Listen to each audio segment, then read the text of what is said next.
Qualcomm మరియు MediaTek కంపెనీలు 2 chip Giants. ఇది అందరికీ తెలుసు. కానీ వీళ్ళిద్దరూ ఇప్పుడు ఆటోమోటివ్ ఇండస్ట్రీలో అడుగుపెట్టబోతున్నారు.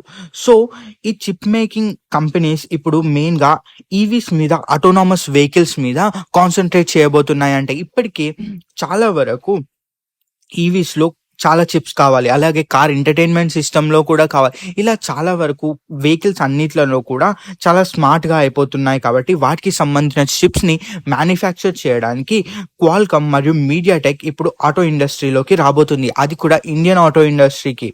సో, ఇక నుంచి మనం జస్ట్ హార్స్ పవర్ మాత్రమే కాదు, ఫ్యూచర్‌లో కార్స్ అన్ని చిప్స్ ద్వారా రన్ కావడానికి చాలా వరకు ఛాన్సెస్ ఉన్నాయి. సేఫ్టీ ఫీచర్స్, ఎయిర్ బ్యాగ్ కావచ్చు, కొలిషన్ అవాయిడెన్స్ కావచ్చు, లేదంటే ఇన్ కార్ ఎంటర్టైన్మెంట్ కావచ్చు. చిప్స్ అన్ని మోస్ట్ ఇంపార్టెంట్ అవుతున్నాయి మోడర్న్ వెహికల్స్‌లో. అయితే ఎక్స్పర్ట్స్ ప్రకారం 2030 వరకు దగ్గర 80% అన్ని కార్స్ ఇంటర్నెట్ కనెక్టెడ్ కార్స్ ఉంటాయంట. అలాగే కొంచెం లెవెల్ ఆఫ్ అటానమీ కూడా ఉంటుందంటే కార్‌కి సొంతంగా దానికదే డెసిషన్స్ తీసుకునే అంత అటానమీ. ఇది కాకుండా మెయిన్‌గా ఇండియా ఒక బూమింగ్ మార్కెట్ లోకల్ చిప్స్‌కి. ఇండియన్ ఆటో ఇండస్ట్రీ ఇప్పటికి చాలా ఎక్కువగా పెరుగుతూ ఉంటుంది. లోకల్ మ్యానుఫ్యాక్చరింగ్, అలాగే లోకల్ కన్జంప్షన్ కూడా. ఇక్కడ ఇండియన్ గవర్నమెంట్ ఇంపోర్టెడ్ చిప్స్ మీద డిపెండెన్స్ తగ్గించుకోవాలి అనుకుంటుంది.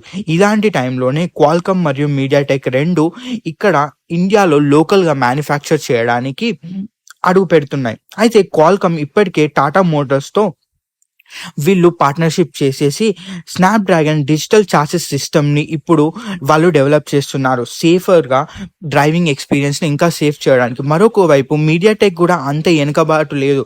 డెమెన్సిటీ ఆటో ప్లాట్‌ఫామ్‌ని వీళ్ళు ఇండియన్ కార్ మ్యానుఫ్యాక్చరర్స్‌తో కలిసి ఇప్పుడు డిజిటల్ కాక్‌పిట్స్ మరియు అడ్వాన్స్డ్ టెలిమాటిక్స్ మీద వర్క్ చేస్తున్నారు. అయితే ఈ 2 కంపెనీలు ఇప్పటికే ఆర్&డిలను పెట్టాయి ఇండియాలో వాళ్ళ సెంటర్స్‌ని. లోకల్ ప్లేయర్స్ నుంచి కూడా కొలాబరేట్ అవుతున్నాయి కటింగ్ ఎడ్జ్ టెక్నాలజీస్‌ని ఆటో ఇండస్ట్రీలోకి తీసుకురావడానికి. అయితే ఇక్కడ మేక్ ఇన్ ఇండియా మరియు డ్రైవ్ ఇన్ ఇండియా లాంటి గవర్నమెంట్ ఇనిషియేటివ్స్ కూడా వీళ్ళకి హెల్ప్ అవుతున్నాయి. ఏంటి అంటే ఇండియన్ గవర్నమెంట్ ఇప్పుడు చిప్ ఇండిపెండెన్స్ కావాలి అనుకుంటుంది. దీని గురించి మేక్ ఇన్ ఇండియా ద్వారా వాళ్ళు ప్రొడక్షన్ లింక్ ఇన్సెంటివ్స్, పిఎల్ఐ స్కీమ్స్‌కి కూడా సపోర్ట్ చేస్తున్నారు. దీనివల్ల డొమెస్టిక్ చిప్ మ్యానుఫ్యాక్చరింగ్ పెరుగుతుంది అని చెప్పి. ఆల్రెడీ టాటా ఎలక్ట్రానిక్స్ ఇండియాలోనే ఫస్ట్ సెమీ కండక్టర్ ప్లాంట్‌ని ఓపెన్ చేయడానికి చూస్తుంది. ఇది ఆటో ఇండస్ట్రీస్‌కి మరియు మిగిలిన మొబైల్ డివైసెస్, ల్యాప్‌టాప్స్‌కి కూడా పనిచేస్తుంది.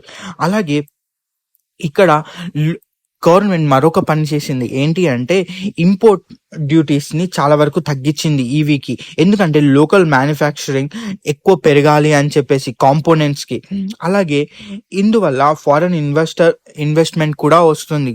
అలాగే మన లోకల్‌లో చాలా వరకు ఈవీ ఎకోసిస్టమ్ కూడా పెరుగుతుంది. కాంపిటీషన్ కూడా పెరుగుతుంది గ్లోబల్ ప్లేయర్స్ వల్ల. So, at the end of the day Indian కస్టమర్స్‌కి చాలా బెటర్ అడ్వాన్స్డ్ టెక్నాలజీ గురించి అయినా, సేఫ్టీ ఫీచర్స్ గురించి అయినా, లేదంటే బెస్ట్ అస్థెటిక్ లుక్స్ గురించి అయినా సరే. ఇప్పుడు ఇండియా మెయిన్‌గా క్రాస్ రోడ్స్ దగ్గర ఉంది. ఎందుకంటే ఇండియా దగ్గర మ్యాసివ్ ఆటో మార్కెట్ ఉంది. అలాగే గవర్నమెంట్ సపోర్ట్ కూడా ఉంది. ఇందుకని ఇండియా బెస్ట్ చిప్ పవర్ హౌస్‌గా కావడానికి చాలా వరకు ఛాన్సెస్ ఉన్నాయి. మెయిన్‌గా ఆటోమోటివ్ సెక్టార్ చిప్స్‌లో. సో, దీనివల్ల క్వాల్కమ్ మరియు మీడియాటెక్ 2 కూడా ఇక్కడ ఇండియాలో చాలా వరకు వాళ్ళ సైట్స్‌ని సెట్ చేశాయి. సో, దీనివల్ల మనకైతే అట్‌లీస్ట్ మొబైల్ చిప్స్‌లో జెయింట్స్ కాకపోయినా ఆటోమొబైల్ చిప్స్‌కైనా జెయింట్స్ కావాలని నేను ఉద్దేశించుతున్నాను. మీరేమనుకుంటున్నారు? Thank you